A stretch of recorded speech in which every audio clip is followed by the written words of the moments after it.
भत्ता कथा कहुला 3500 टंका दिया जीवो भत्ता 80 वर्ष जो माने ऊर्ध्व से प्रथम ये भत्ता आरंभ करा जीवो।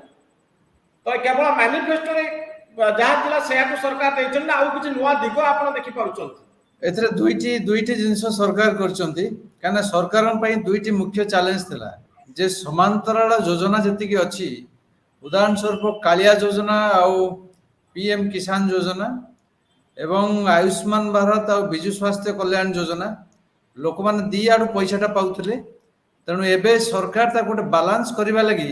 तो दीटा योजना को मिश्रण करिकरी आ नुआ नुआ योजना सब करिसेंती सेटा गोटे सरकार पई मुख्य चैलेंज थिला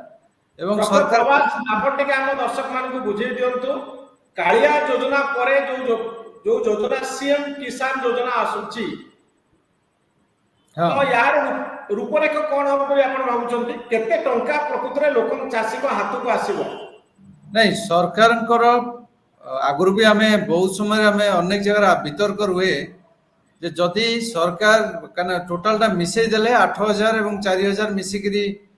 जदि हम 12000 टंका लोक मान पाउथिले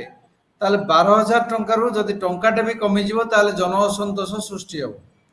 तेणु सरकार जेते चेष्टा करछंती जे पैसाटा को सेतिकरी रखिबे किंतु जेहेतु सेटा गोटे कालिया योजना थिला पुराना सरकार ना थिला तेणु खाली नाटा को परिवर्तन करछंती